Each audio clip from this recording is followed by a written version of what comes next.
Vihari Jaya Radha Madhava Kunja Vihari Radha Madhava Kunja Vihari Gopi Jana Balabha Girivara Dhari Gopi Jana Balabha Girivara Dhari Gopi Jana Balabha Girivara Dhari Gopi Jana Balabha Girivara Dhari Jasodanandana Brajajanandana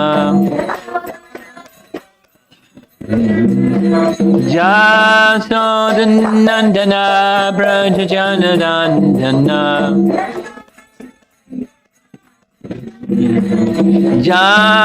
Jamanatira Vanachadi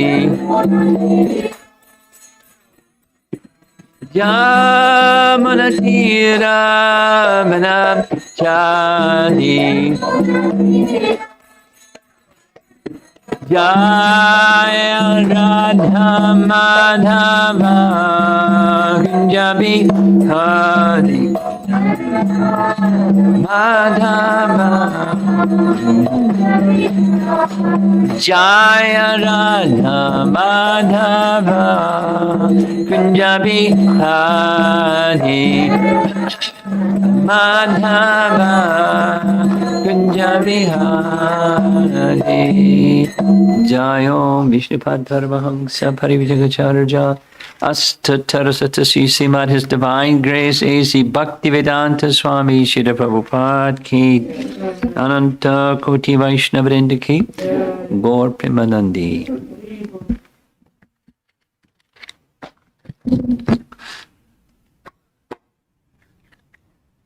Nice to be back with you all again. And this time we'll be discussing the story of Dhruva Maharaj. And the section that we're in right now is the prayers that Dhruva Maharaj offered to Lord Vishnu. Just yesterday, we heard some of the details of, well, we heard what happened after he was instructed by Narada in the process of bhakti. He went to Madhuvan, and in Madhuvan, he began his practices.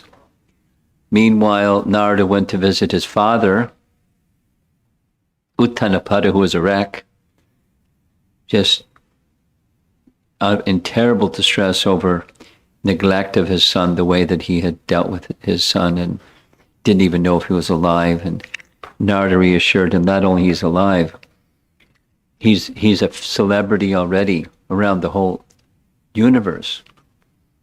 And he'll be back shortly, perfected being, no worries. Then it shifted to Dhruva and what he did. The instructions given to him by Narada were followed perfectly. Emphasis goes to the degree of austerities he did for the first month, second month, third month. And by the time he reached the fifth month, he had completely controlled his breathing process. The universal airs were being choked, and the demigods went to Lord Vishnu, help, can't breathe. And Vishnu said, don't worry, it's just a son of King Uttanapada, small boy, doing some severe austerities. I'll go at once and stop him from those austerities, and everything will be all right. Essentially, he is dedicating himself to me so that you have nothing to worry about. So Vishnu went. Dhruva was in trance of meditation. His trance broke. he was startled. He opened his eyes, and the Lord that he saw within his heart was now before him. He offered obeisances again and again, wanted to offer prayers, but he was just a small boy, and he was bewildered by the circumstance, and therefore the Lord touched him with his conch shell, and his senses became totally enlivened, and we're going to hear some more what happened after that. He begins offering prayers. That's where we're beginning. It starts with chapter 9, Canto 4, chapter 9, text 6. Then we'll just go a few verses in because the prayers are very rich and very wonderful and very important. So, the power of prayer. The subtitle here is Shifting the Fulcrum of Our Consciousness. Now, what that means is it's a phrase that I like. This is a little chart to indicate how prayer works. So there's a seesaw, like a child's playground. They have a seesaw. And seated on one side is a covered soul. Now, if the covered soul can manage to make their mind fixed with firm faith and determination, we found that Dhruva had both. He had faith in Narada, he had faith in his mother, and he had strong determination to get that kingdom, and understood that Lord Vishnu alone is the one that could help him fulfill that desire. So his mind was fixed with firm faith and determination. And then the next step that's needed on the other side of that seesaw comes instructions from a spiritual master. And when those instructions from the spiritual master hit that side of the seesaw, then consciousness becomes elevated. But it doesn't work if your mind isn't fixed. And the mind can be fixed if there's firm faith and determination. And then those spiritual instructions elevate consciousness. And when consciousness becomes elevated, then the individual soul becomes decorated with nice spiritual qualities, which happened with Dhruva.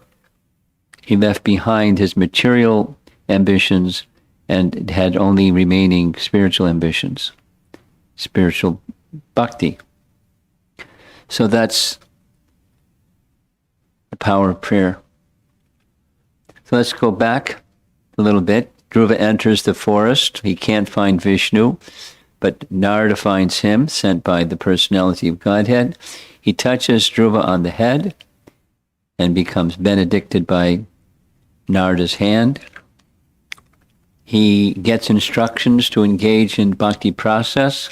He goes to Madhuvan to do that bhakti process. By the 5th month, he's like you see standing here on one leg, concentrating totally on Parabrahman, and circularly around him you see the mantra, Om Namo Bhagavate Vasudevaya. A nice illustration. In this way, Dhruva captured the Supreme Personality of Godhead, and the three worlds began to tremble. The demigods were choked up from the air of the universe was being stopped. They went to Lord Vishnu, who pacified them. He'll take care of the situation. He appeared before Dhruva, and then we heard at the end, although he was a small boy, wanting to offer prayers in suitable language, but he was inexperienced, and he couldn't adjust himself immediately. So, as you see in the painting, Lord Vishnu, with Garuda by his side, touched him on the forehead with his conch shell, and Dhruva could then be spiritually enlivened and ready to offer his prayers, and that's where the curtain opens. And we're now ready for the prayers. Now, for those who are lovers of the Srimad Bhagavatam, these are called Dhruva Stuti. They're 12 verses that are prayers by Dhruva. And the first of the prayer is Dhruva glorifying the touch of the Lord. Remember, he was touched by Narada's hand, now by the Lord's conch. So he's going to speak something specifically. His first prayer is about the touch of the Lord. Here's the verse, and I purposely made this color-coded. What's in green there, Mama Vacham Imam, that's particularly his speech was enlivened, and Prasuptam Sanjiva Yati, we're going to find that phrase next. It was enlivened, Sanjivayati. And it happened by the Lord Pravisya. He entered within Dhruva by the touch of the conch shell. And Svadhamna, take note of that Svadhamna, because it's going to appear in the next verse too. Svadhamna indicates his internal potency. So the senses of Dhruva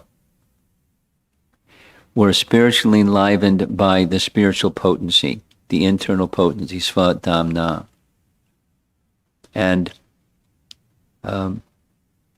here's the breakdown from our acharyas, Prasuptam Sanjivayati. The Lord breathes life into Dhruva's senses. It was as if his waking consciousness before that was that of a dead man, so to speak, and by the touch of the Lord, his life came into Dhruva's senses. Yona Pravishya, by entering into me. No, his spiritual potency entered into Dhruva. And that's that Sandhamna, Svadhamna. Prasuptam Sanjivati, you have enlivened my sleeping senses. Mama Vacham Imam means brought to life the power of speaking, Vacha. Now your servant, so that my power of speaking can describe your form, qualities, and activities. So he's honoring what he's experiencing. He's experiencing being totally enlivened, his senses, and of course consciousness being totally enlivened by the touch of the Supreme Lord's conch shell. Another phrase in this verse is Akila Shakti Dhara. You are the master of both my knowledge acquiring senses and my working senses. And by the agency of his Swadhamna, his internal potency.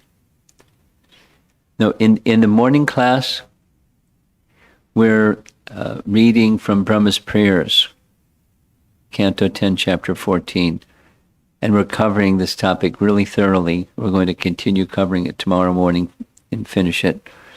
But in Brahma's prayers, he's speaking to Krishna about the good fortune of the residents of Vrindavan. But first he speaks about the mothers and the cows.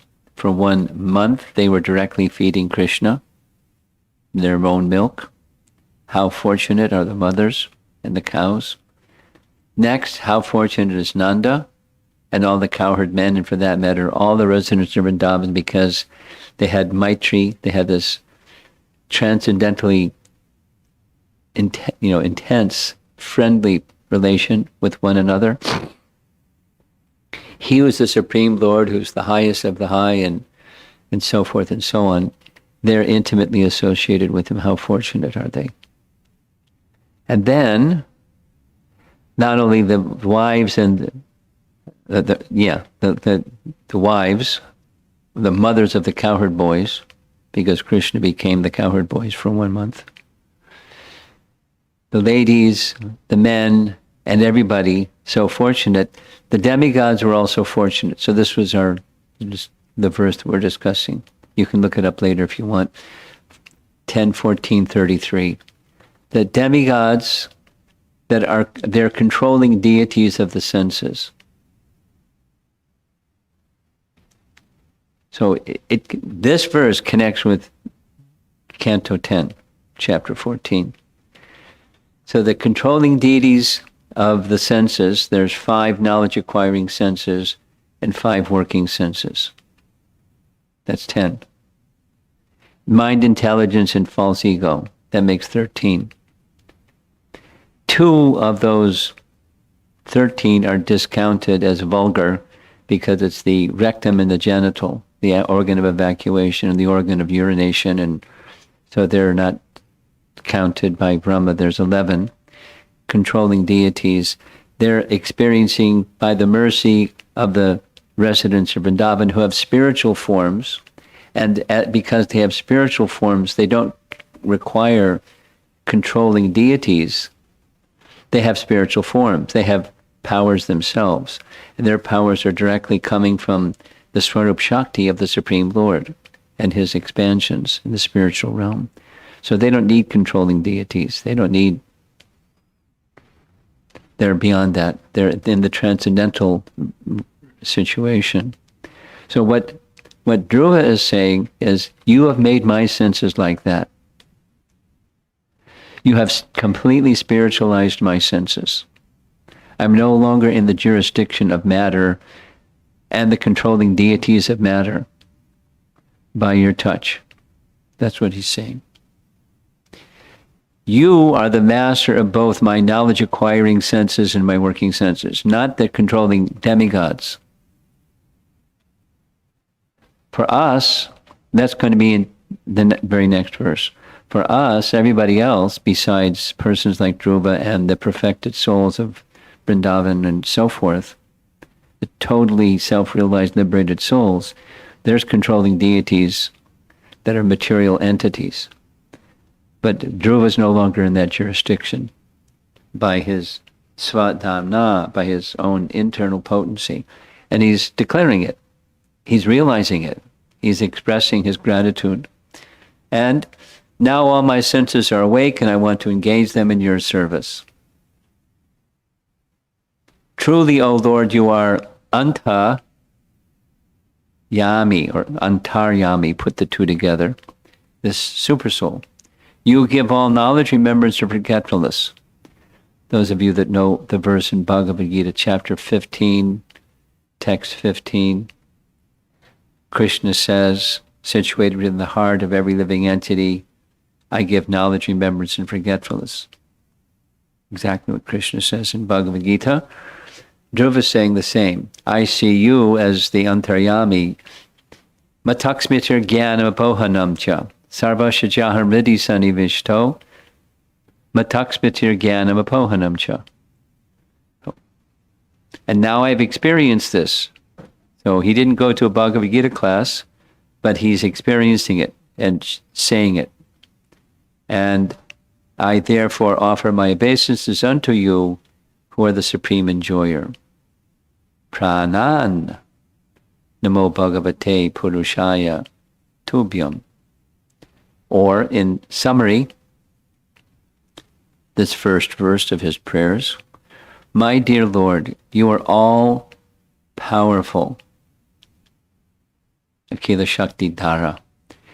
After entering within me, Pravishya, you have enlivened all my sleeping senses, and he names them, my hands, legs, ears, touch sensation, life force, and especially my power of speech. You have made all of my senses spiritual, with no controlling deities. You're directly in control of my senses. Let me offer my respectful obeisances unto you. So he's glorifying the touch, and it's the experience that he's had and realization that he's had. Then next he's going to glorify the supremacy of the Lord himself. Now this is a picture of what Brahma saw. This is Brahma in the lower right corner, 4 heads. In the center is Krishna, and when Krishna showed all of the cowherd boys were Vishnu forms, and all the calves are Vishnu forms, and all of it, what he saw, that's what that picture is. The Lord has all potencies, and he's the source of everything. So as Brahma saw, Dhruva is also realizing. Ekastvam eva bhagavan idam atma shaktya. Ekastvam eva bhagavan. My Lord, you are the Supreme One.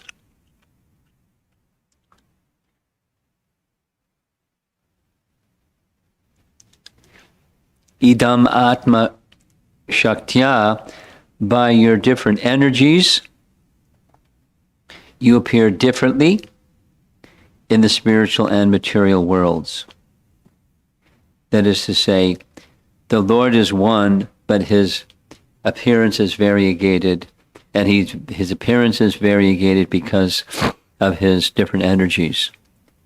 Sometimes he can appear in his 4-arm form, sometimes he can appear in a 2-arm form, sometimes he can appear in his universal form. They're all his forms, and he appears differently according to the circumstance. In the whole material world, by your own potency, there may be other subcontrollers, like demigods, or like controllers of the senses, etc. But without your enabling them, they cannot do anything. Now, we heard also this morning and yesterday morning, and going to continue tomorrow. This Brahma Spirit just fits conveniently what we're discussing in the morning and this verse this evening. That is, when the universe is being created, or the ingredients for creation are being manifested by Vishnu,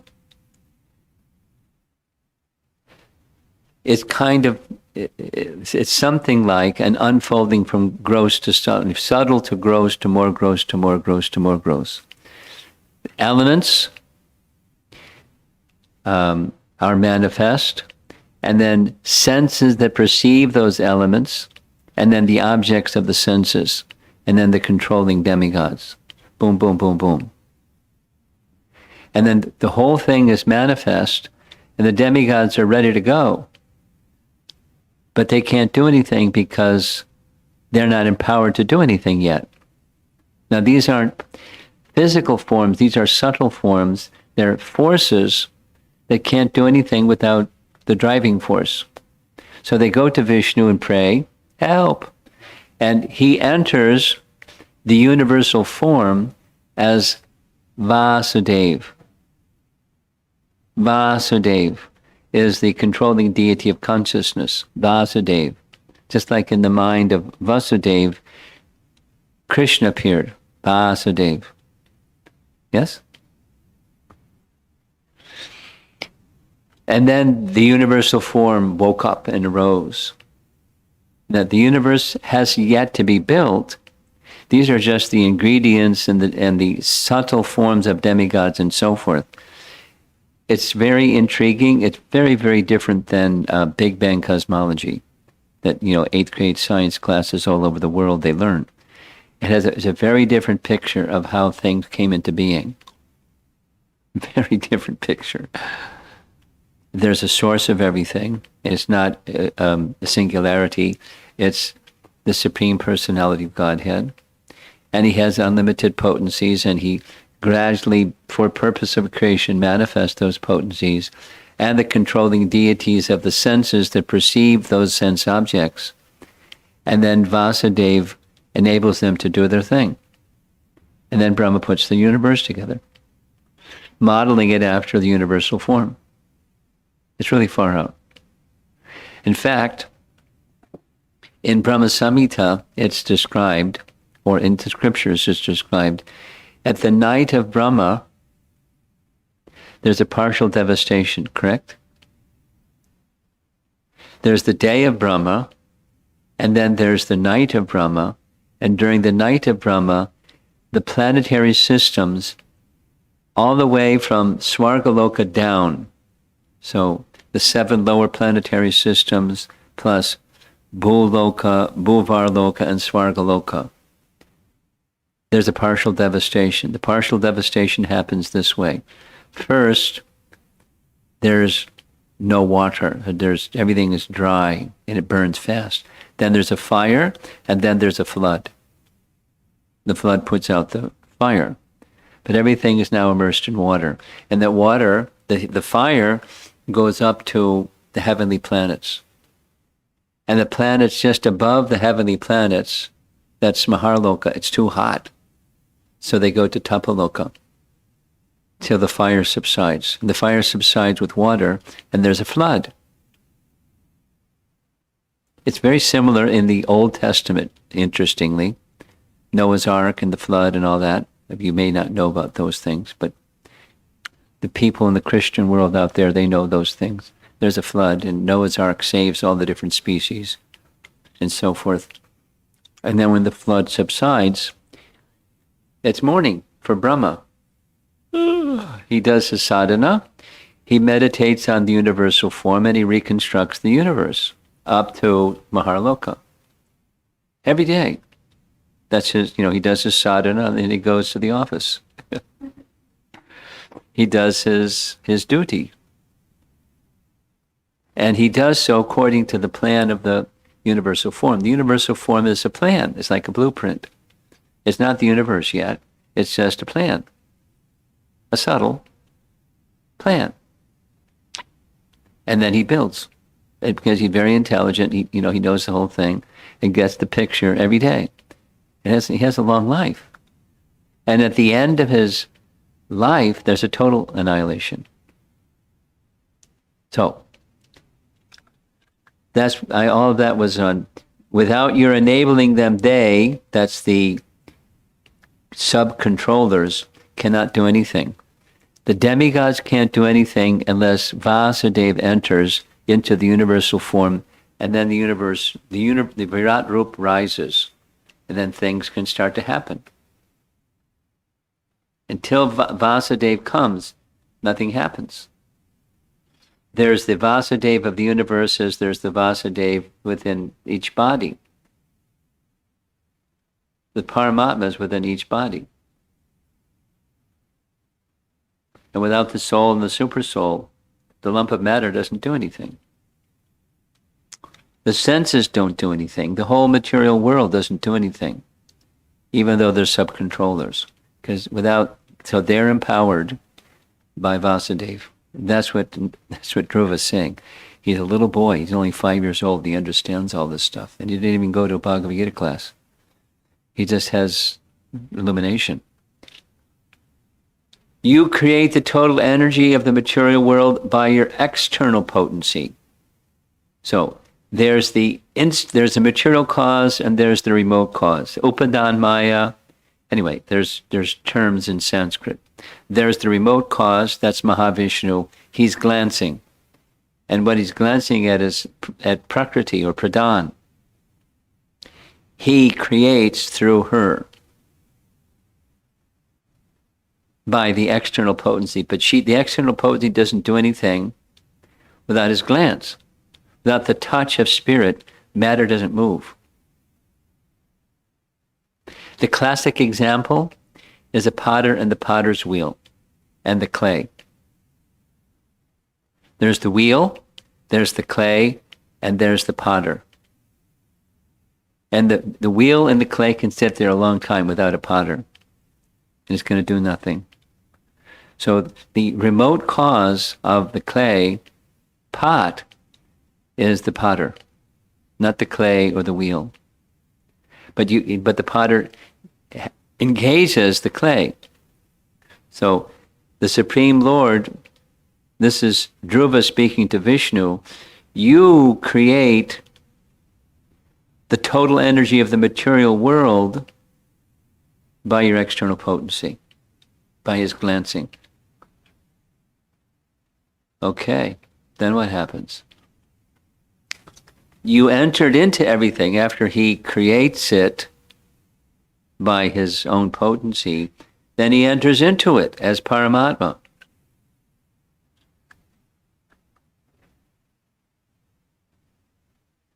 Tad asad guneshu.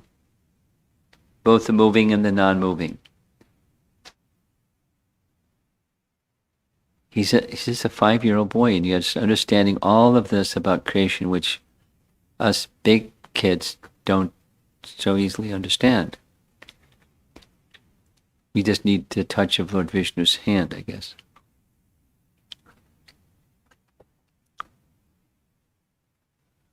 Then,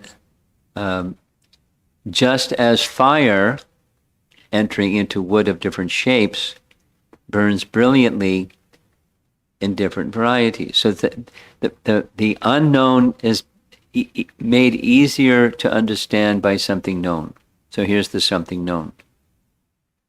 The something known is fire in the form of sunlight, because sunlight is fire. Sunlight enters into wood. You can say by the photosynthesis process, but it enters into wood.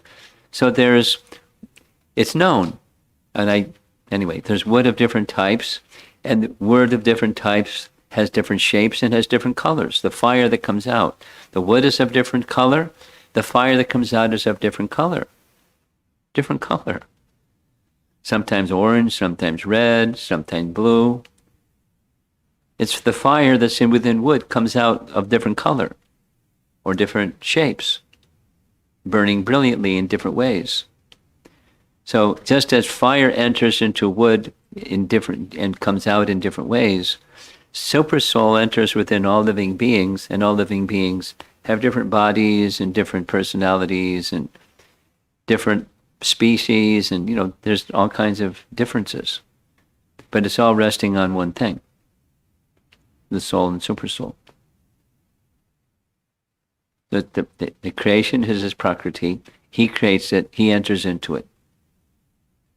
Then,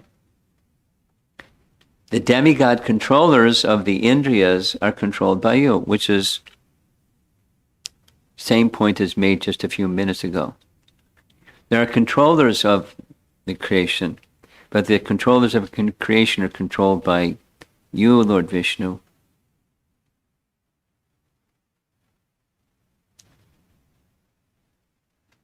The senses of your devotees, now this is going back to the first verse.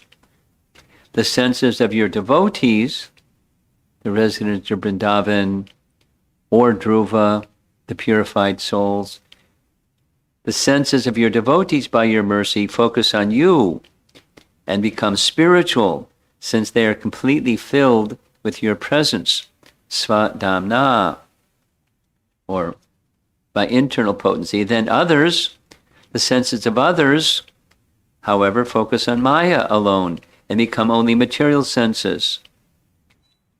Maya, kyaya. That's one of the terms in this verse. They're material senses that require material controllers, or they can't function. And there's controllers of those controllers. And that's Lord Vishnu. So, he has been spiritualized by touch, and he, the same Supreme Lord, engages in creation, and then the senses of the living entities are controlled by the controllers. Now he's going to glorify the friendship of the Lord. Just a few minutes ago, we discussed in Brahma's prayers, he was appreciating all the residents of Vrindavan have a maitri, a relationship of friendship. It's not Sakya Rasa like Arjun was the friend of Krishna. This word maitri is a more general term, meaning having a favorable or friendly disposition towards, like his father, like the gopis, like the cowherd boyfriends, like the cows. They all have this favorable distribution, favorable regard or sentiment towards Krishna. So Dhruva is going to glorify that. You are a giver. Here's the verse, text 8. In the first line, Tvad Dataya. So, in the beginning, you gave Brahma and the Kumaras knowledge. And thus they could see and understand the entire universe. That's even before there was a universe. Brahma could see. He had knowledge. Just like Dhruva's a little boy, he doesn't see the whole universe, but he's understanding it by his knowledge being awakened. Just as a person awakens from sleep and visualizes his immediate duties, isn't it? So, similarly, you are the only shelter of all persons who desire liberation, apavarga, shadanam tava padamulam, and you are the friend, artha bandho, you are the friend of all who are distressed. That's people at the bottom down there. 4 types of this verse, the verse from Bhagavad Gita, 4 types of pious people render service unto Krishna. That's what that illustration at the bottom. 4 types of pious people. How, therefore, can a learned person who has perfect knowledge ever forget you? Well, someone who has perfect knowledge cannot. And there are persons that don't have perfect knowledge, and they easily can because they don't have perfect knowledge. Or when you have perfect knowledge, there's a symptom of that perfect knowledge, and that's gratitude. And that's what Dhruva is feeling. He's feeling very strong sense of grateful to his mother, grateful to Narada, and grateful to the Supreme Lord, because his mother helped him find Narada, Narada helped him find Vishnu, and Vishnu enabled him to awaken his perfect knowledge, and he's very grateful to all of them. We had over the Christmas, or we called it a winter retreat. I don't know if you had a chance to see or hear any of that. The theme was gratitude during difficult times. It's been difficult times, right? And how to hold gratitude in the heart during difficult times. Well, when you have a sense of having received something very wonderful, it's easy to feel gratitude. I mean, a little child can receive something from a parent and they just take it and they don't feel too much other than busy themselves and eating something or playing with something or doing something or something. But when gratitude enters the heart, they recognize they received so much. Then, a knowledge, perfect knowledge can never forget Krishna unless ungrateful. So he's feeling enlightened and, as a result, very grateful to the persons mentioned. This is a paraphrase summary. O Master, Lord Brahma is fully surrendered unto you. In the beginning, you gave him knowledge, and thus he could see and understand the entire universe, just as a person awakens from sleep and visualizes his immediate duties. You are the only shelter of all persons who desire liberation, and you are the friend of all who are distressed. How, therefore, can a learned person who has perfect knowledge ever forget you? So now he's going to move, the third verse, he's going to move into, filled with feelings of gratitude, to move the other side, or the other side of the pan scale, or naturally how one feels when feeling grateful is very humble, genuinely humble. So before he was thinking of getting a kingdom, and many people think of material prosperity as the goal of their life. Foolish persons such as me desire benedictions from you for sense gratification. That's the essence of what he's saying here. Now, he's given it up, but he was certainly desiring enjoyment of a kingdom and the pride of getting back at his stepmother and so forth. Sense gratification is available, this is Prabhupada, is available even for those who live in hellish conditions. Nunam Vishmuta Matayas. Persons who worship you simply for the sense gratification of this bag of skin are certainly influenced by your illusory energy. Certainly Maya has stolen their intelligence, like me, who worshipped you for a kingdom. Not wise. In spite of having you who are like Archanti, Kalpaka, Tarum, a desire tree, the cause of liberation from birth and death. Foolish persons such as me desire benedictions from you, for sense gratification which is available even for those who live in hellish conditions.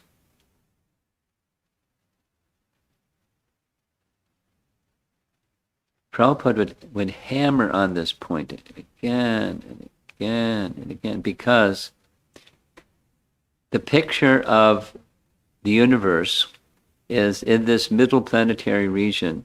It's a place of fruitive activities. Heaven is a place of piety. Hell is a place of suffering. And this middle planetary region is a place of fruitive activities. Goodness, ignorance, and passion. And passion says, enjoy. To enjoy, you get stuff, because when you get stuff, you can enjoy. So there's fruitive activities, so you get stuff so you can enjoy. That's the nature of this place. And it's really hard to get another picture in the mind, because that's the nature of the place that we're in. Everywhere you look. And the advancement of an individual or a group of individuals or a nation is in terms of what? Gross national product, or the how sophisticated the facilities for enjoyment are. And you're doing well if you have facilities for material enjoyment. That's the standard. And if you don't, there's something wrong with you. You're a failure or something. And that's just the paradigm. So it's very, very important. It's in the Bhagavatam a lot, and it's in Prabhupada's teachings a lot. That picture has to be replaced with something else. But you can't replace it with something else if you're holding on to the picture. Or using another metaphor, if you're rowing a boat and you leave the anchor down, you're not going to go anywhere, no matter how much you row the boat. That's Bhaktisiddhanta's example.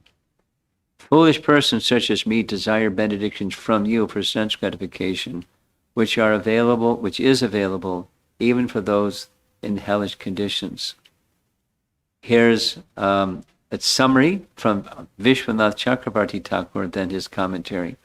Those who worship you, giver of freedom from birth and death, for insignificant results, as if you were a material desire tree, and through a corpse-like body of human form, desire happiness arising from sense objects, which is available to lower animals, are certainly cheated of their intelligence by your Maya. Maya Pritagyana. It's right in Bhagavad Gita, found here in the Bhagavatam in further detail.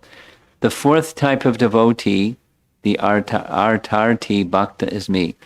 You know that verse? 4 types of pious people render devotional service unto me.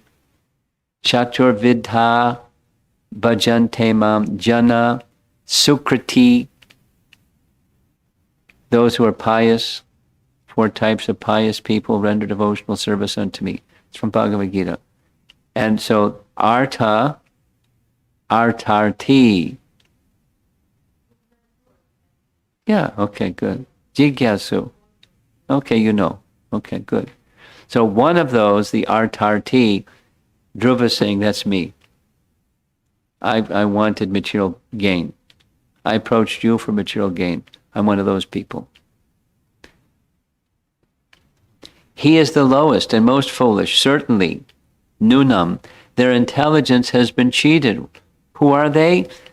They worship you, who give freedom from birth and death, bhavapyaya, for trifling results, anya hetoho. Thus they worship you as a desire tree. They desire happiness, upabhogyam, through a body comparable to a corpse. This should not be desired. That happiness arising from relation to sense objects is available in births of pigs. Narake. All right, so what should one desire for? And maybe you should desire for heavenly enjoyment. So, no. Dhruvas appreciating the superiority of the happiness of bhakti. And this is the fourth of the prayers that we're going to be covering just now. There's a nice illustration. There's a devotee walking along a path, the bhakti path that reaches the lotus feet of Krishna. Although one may be elevated to the heavenly planets, he falls down in due course of time. That's the next prayer. The bliss derived from devotional service cannot be compared to that experienced by jnanis and yogis. The prayer reads, My Lord, the transcendental bliss derived from meditation upon your lotus feet, Tavapada Padma, Dhyanad, or hearing about your glories from pure devotees, Bhavad Jana Katha Shravanena Vasyat, is so unlimited that it is far beyond the stage of Brahmananda. Put that in bigger letters. What's Brahmananda? Wherein one thinks himself merged in the impersonal Brahman as one with the Supreme. Ananda means pleasure, and Brahman, the Brahmananda is the pleasure of Brahman. Merged to whatever that happiness is, far beyond. Since Brahmananda is also defeated by the transcendental bliss derived from devotional service, then what to speak of the temporary blissfulness of elevating oneself to the heavenly planets, which is ended by the separating sword of time? Although one may be elevated to the heavenly planets, he falls down in due course of time. A feather may rise in the air, but it's also going to fall. This phrase in the verse, antakasi lulitat, by the sword of time, one is cut from his exalted position within this material world, and he comes down again, just like patatam bimanat, the airplane, which, although it goes up, must come down again when it runs out of fuel. That's Prabhupada's explanation. Or another place where this is referred to is in the 6th canto Bhagavatam, where it's spoken about, or spoken by Brahma, the 8th canto, Nirvana Sukharnavaya. The bliss of realizing the personal form of God is superior to the happiness of realizing his impersonal aspect, or nirvana. Nirvana Sukha, the happiness of nirvana, is far, far surpassed by the happiness of realizing the personal form of God. The Supreme Lord is smaller than the atom and so large that no one can measure him. That's part of what Brahma is saying. So It's not just, mind teasing. He's simultaneously Anor and Nime. He's very, very small, smaller than the atom. He fits within atoms. There's super soul within every atom. And how small is an atom? He's smaller than that. And simultaneously large, so large. No one can measure him. Simultaneously. Not he gets big and gets small and big and small and vacillates back and forth. But simultaneously both. And in this way, everything is resting within you. That's Brahma speaking to the personality of Godhead. Happiness of one's relationship with you far surpasses any of the happiness one knows from Brahman happiness. Then what to speak of heavenly happiness? So that's the end for this evening. And we'll continue tomorrow on prayers, the same theme. The picture is Dhruva has moved from being very selfish to the position of being completely absorbed in Krishna. And what about us? That's a long arrow ride to get there. So while we're in this liminal space, or the space in between where we are and where we want to be, what are we doing about getting to where we want to be?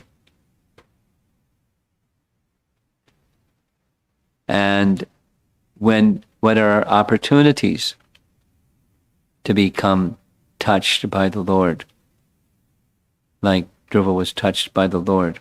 Or we heard this nice expression from Lord Brahma about, there's the meditation that says there's hearing, just like you have a Srimad Bhagavatam said in the house, yes?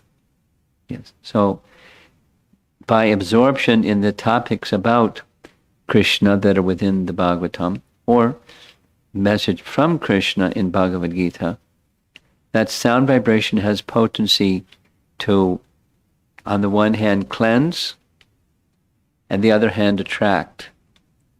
Cleanse from the distraction to be enjoyers of the objects of this temporary world and finding happiness over there. And finding happiness in terms of the connection with the personality of Godhead by consciousness. Same activities, cooking and working and thising and thating. But the consciousness, if the consciousness changes, that the standard of happiness and what's meaningful and important shifts, that's this fulcrum shifting idea, then that's the opportunity of this human form of life. If we don't take that opportunity, then it's repeated birth and death. And if we do take the opportunity, we're at least advancing ourselves closer to the beyond birth and death stage. And Krishna will help us. It's not just our efforts, but Krishna will see our efforts and Krishna will help us. Like a loving parent with a small child to help the child learn to walk or whatever the parent sees the child trying to do. Krishna's like that, a loving personality, and he'll help. So we're not alone. And we have other devotees to be with. And then there's this wonderful wisdom that's just being gifted to us to make that connection stronger. So that's what are our opportunities to become touched by the Lord.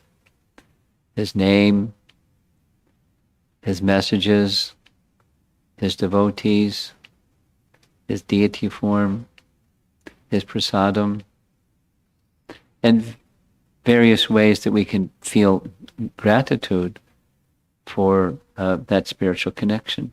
And you nourish that gratitude and it grows into love. That's how it works. Love of God grows starting with gratitude, recognizing the gift that's been given to us.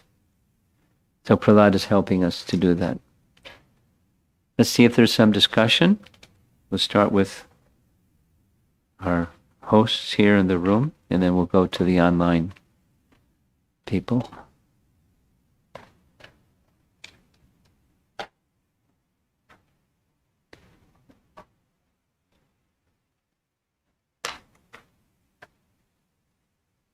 Anything? No? Yes.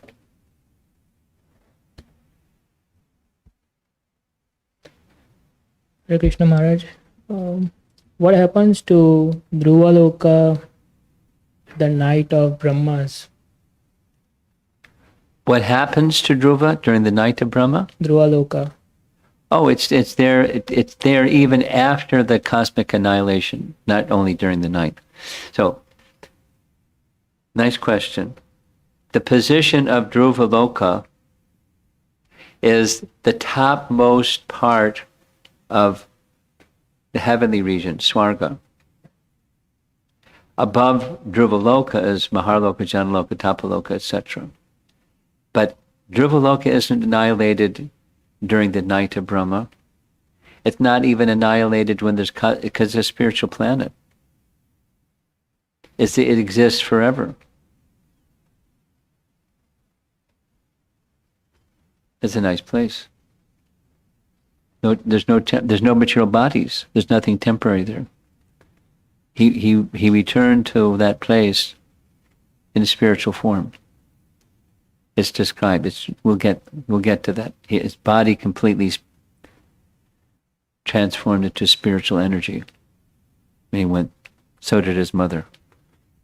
We'll get there. Thank you, Maharaj. Okay.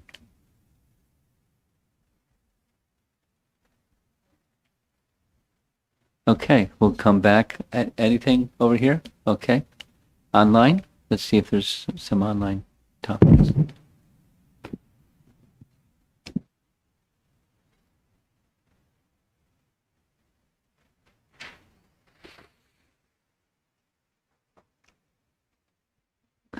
This is from Shari Mataji from morning, which I missed. Do we need to separately offer prayers to Lord Aniruddha if we need intelligence, and similarly to Sankarshan to remove our false ego? This is from the morning class, and the answer is, well, the question is, they're presiding deities of the senses, and there's lords of the intelligence and the mind. Do we need to pray separately to those lords of the intelligence and the mind? And the answer is no. Because Krishna is the source of them all. Just pray to Krishna. There are two questions from Sri Radhika Mataji. The first one is related to the topic of shifting the fulcrum of our consciousness. I found Sachinandan Maharaj's New Year message that you sent out yesterday to be very inspiring. Maharaj wrote, the more we lose touch with our spiritual goal, our North Star, the more our spiritual practices feel like obligations or even burdens. We even get caught up in compensating our emptiness by feverishly working towards projects that then become excuses. Will you please elaborate on how projects become excuses? Well, he said it. And elaborate on what he said. It just means fruitive work. If we don't have Krishna consciousness, then we're in this Bhuvaloka realm where passion rules. And when passion rules, we just get busy, and our happiness is being busy. But it's not really happiness, just being busy. It's just not feeling miserable because you're idle and you're miserable. So we just get busy doing something. It's just filling in a space. But the space that is filling in is forgetting what our goal is. If you forget Krishna, what do you have? You have darkness. So getting busy is just another darkness, another type of darkness. So we don't think about how, we forgot who we are and forgot what our purpose of existence is. So bhakti requires being clear who we are and what our mission of life is. And if we don't have that clear, we're just going to get busy doing stuff.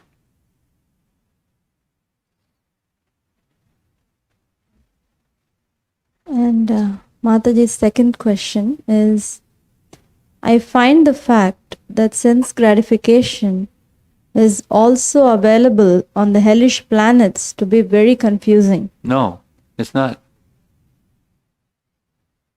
Go ahead. So the question is, my assumption is hell is only for the purpose of inflicting suffering and pain. Will you please clarify? Well, there's senses and there's sense objects, and from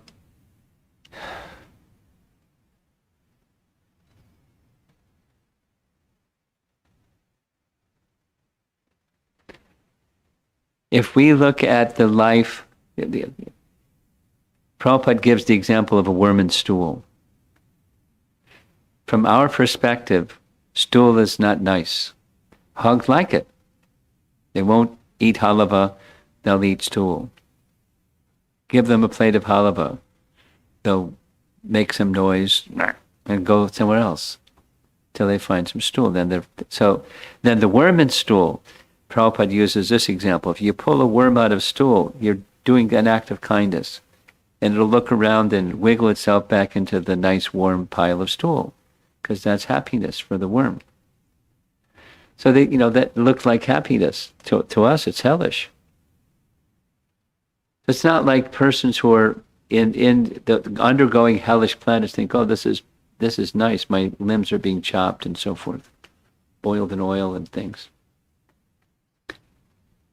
But it's there's no higher consciousness there. So all that's left is the senses contacting sense objects. To us, it's miserable. To us, it's hellish. To them, it's just existence, I guess. I don't want to go and find out. We have a question back here. Yeah. Here comes Bhakta Mike. We have our little protocol of doing sanitizing things. So we are sent here on the earth to materially enjoy. What's that? We are sent on earth. Could you take the mask so I can Yeah, give it? we are sent here on the earth to for the materially enjoyment. No. No, right. So why don't we have that consciousness that why we are here? Well, we're not sent so that rather when the living entity desires, the Supreme Lord situated within the heart of the living entity recognizes what the living entity desires. Now, just like a loving parent may say to a child something, don't play in the street.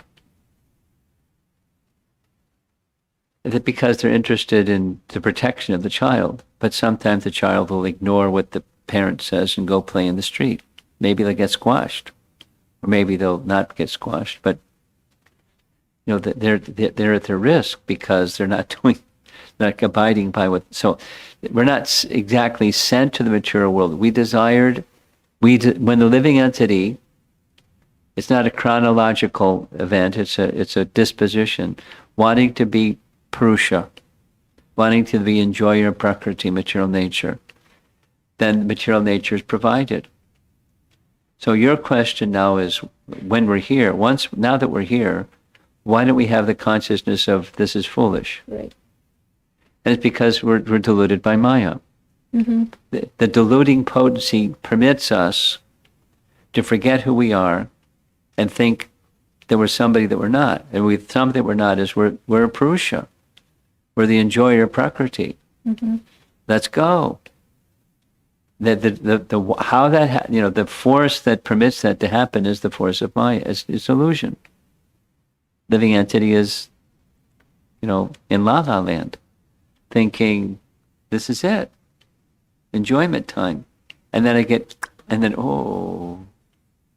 But let me try it differently.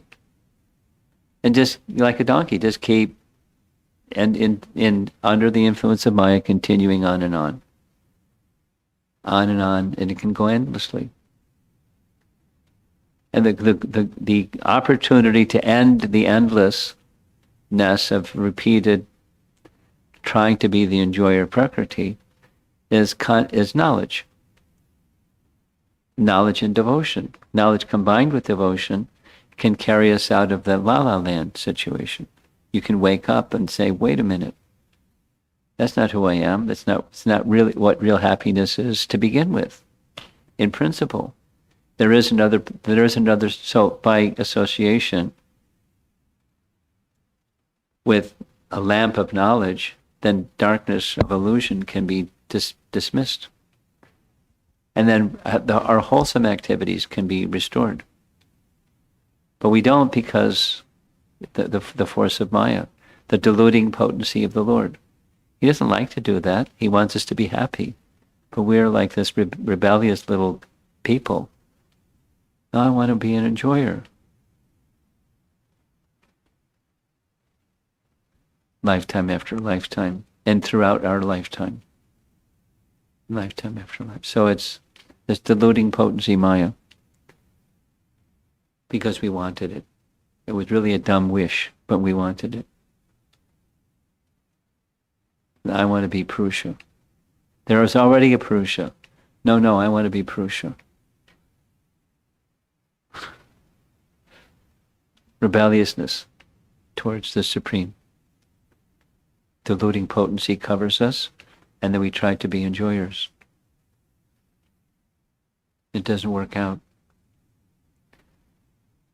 Yehi samsparsha jaboga dukkha yonaya evate in Bhagavad Gita. We want bhoga and we get something else. Dukkha. Dukkha. Yoni. Dukkha. Yoni means a womb, a place of birth. The place of dukkha is wanting to be an enjoyer.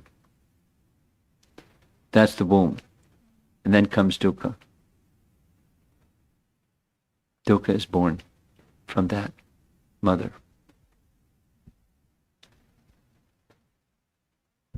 Okay? Yeah, thank you. Hare Krishna Maharaj, I have one question. Prahlada Maharaj and Dhruv, they both have different desire. Like Who? Prahlad Maharaj, it's already pure devotee, Yeah. right? And Dhruv Maharaj started with the material desire. He's at the bottom. Yeah, but they both get liberation. So, how they both get liberation at the end? Oh, at the end. At the end, after Everything. Yeah, after everything. Well, at the end of the Dhruva story, we're going to hear it, but what happens is a Vaikuntha Vimana descends and takes him to Dhruvaloka. And he says, wait a minute, I don't want to go without my mother. And the Vaikuntha Vasis, the Vimana pilots, said, look over there, see that other Vimana? That's your mom. She's going too. She'll see you there. So that's what happens to Dhruva. He goes to Dhruvaloka, which is a spiritual planet within this universe, or Svetadweep within this universe. That's where he goes, Dhruvaloka. And Prahlad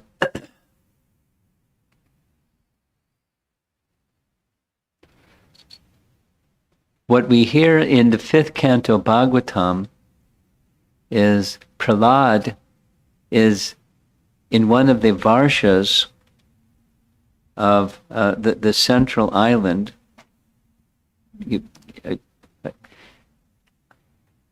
Antar Dweep. No, I don't want to get too technical.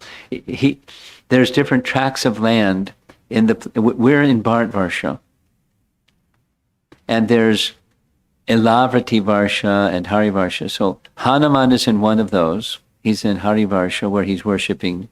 He doesn't go back to Ayodhya. He stays in that place and he's engaged in worship of Ram. And Prahlad is engaged in the worship of Lord Nrsimhadev.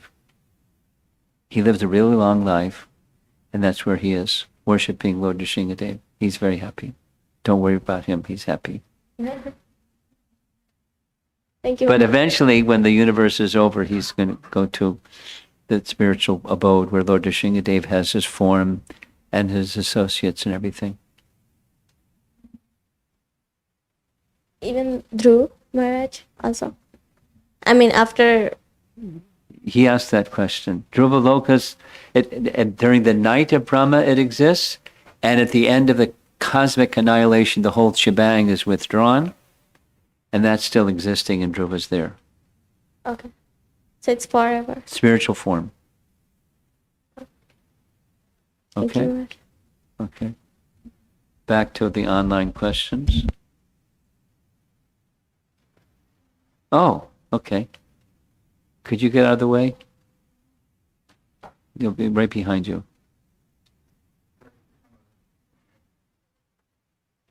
Yeah.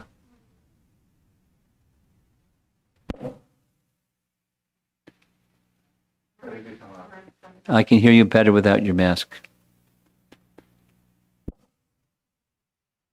Powerful Now it's microphone. Better not drop it, it'll explode. So in Bhakti Shastri, we have been discussing this Ashtanga Yoga 6th chapter. Okay. And Krishna says that the ultimate destination of Ashtanga Yoga is also him, Matpara.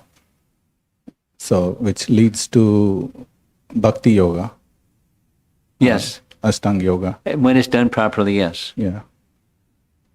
So there was a question asked in the, I know he asked yesterday, but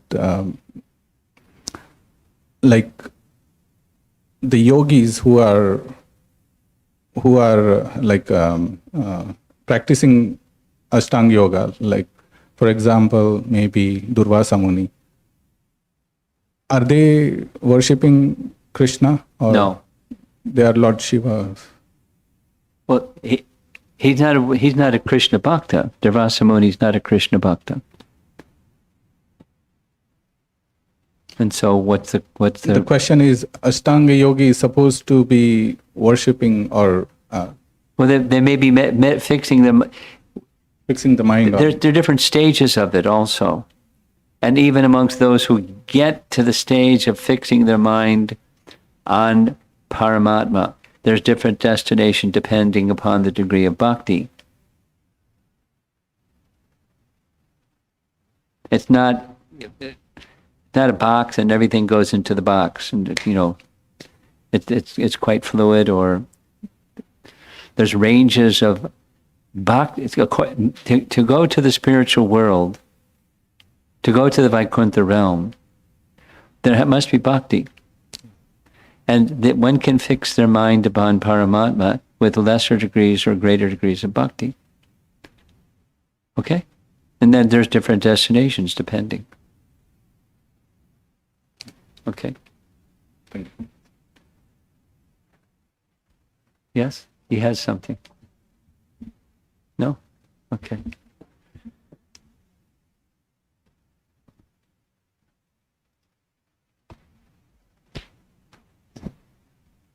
This question is from Vijayalakshmi Mataji, Lingaraju Prabhu Sunita Mataji's sister-in-law. If Dhruva planet is in the highest position in heavenly planets, No.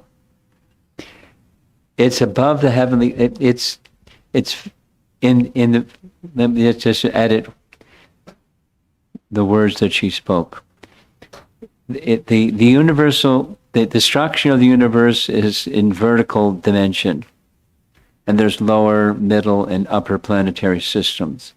And the position of Dhruvaloka is at the topmost position of the heavenly realm. It's not a heavenly planet, but in the vertical situation of planets, it's at the topmost position in that vertical dimension. So it's not a higher heavenly planet, in other words. so the question is, if Dhruva planet is in that highest position, then sometimes we hear some local pundits saying that we can see Dhruva star on some days. Sure. Okay, so the question is it true? How is it possible to see? Why not? He can make his planet visible. Why not? You can see the deity form. You can, why not? It's a luminary in the sky. Yeah. Mahati Kirti Mataji's question is, who are the residents of Dhruvaloka? I don't know. Besides Dhruva and the personality of Godhead. There's got to be some other residents. They do stuff together. And the I mean, who are the residents in Vaikuntha? How would you describe the residents of Vaikuntha? There's residents of Vaikuntha. Who are they? What's their names? What's their forms? And what's their activities? We don't have that.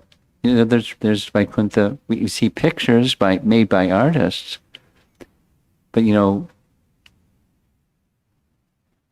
there's residents in that realm. Hare Krishna. and her second question, Mahati Kirti Mataji's second question is, how should I cultivate and maintain my gratitude? Cultivate gratitude and maintain gratitude. There's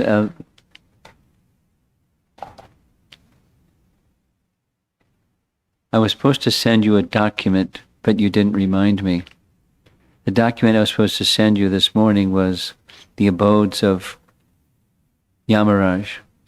But you remind me, and I'll send you that one, and I'll also send you this document that's the, cultivation of gratitude. I've sent that out several times. It was...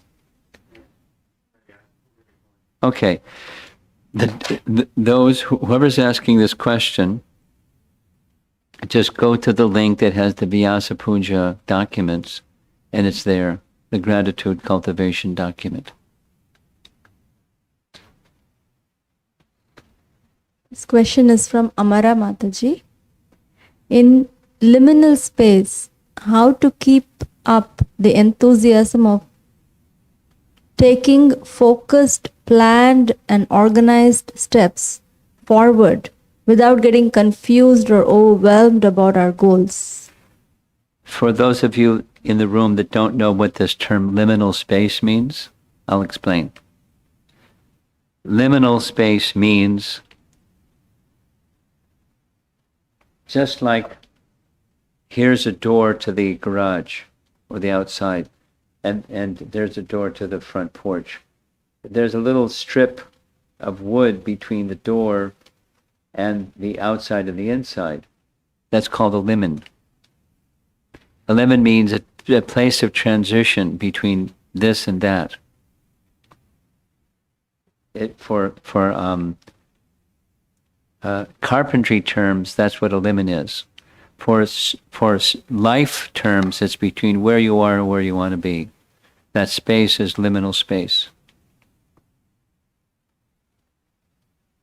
So,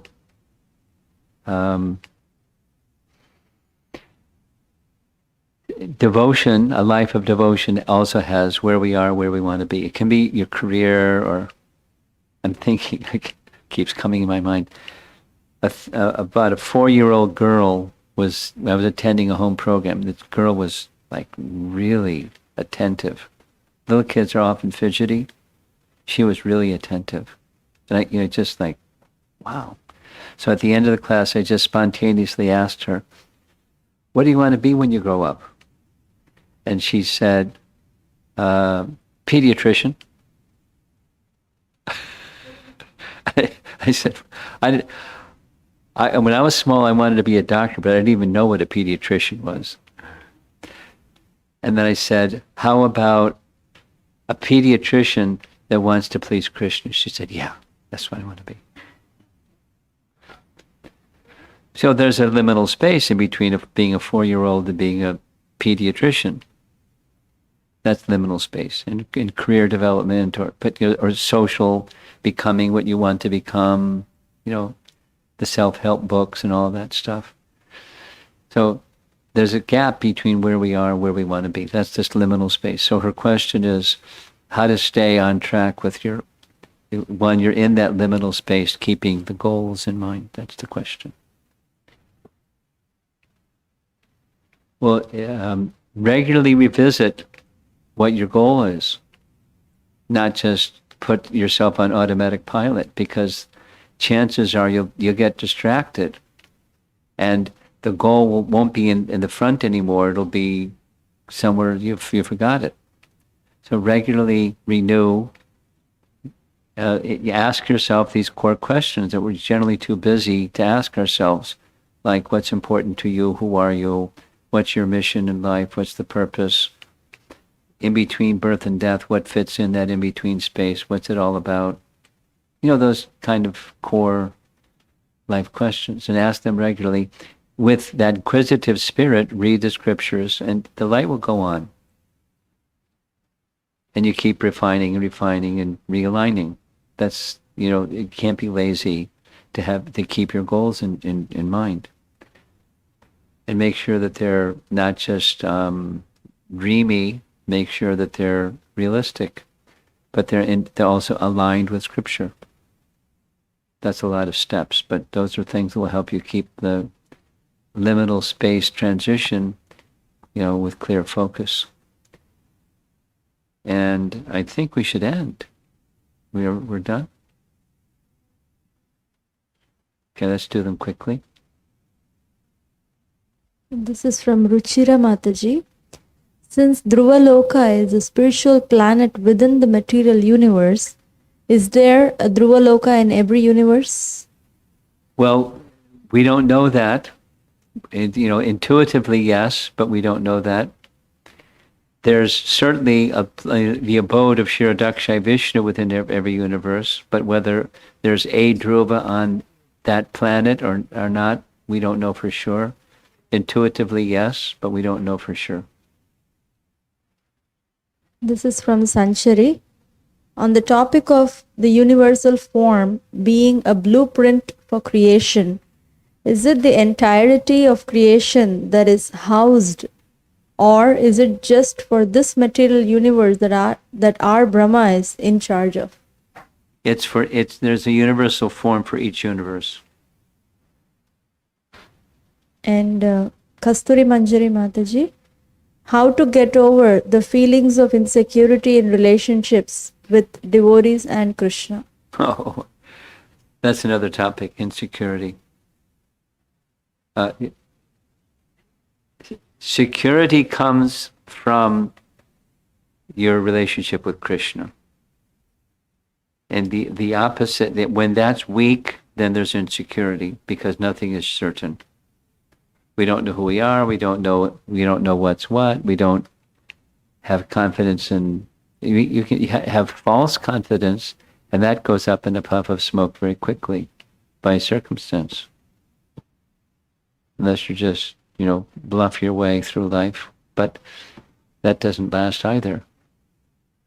So it comes from the relationship with Krishna. Okay, that's it. We're done. Srila Prabhupada ki jai.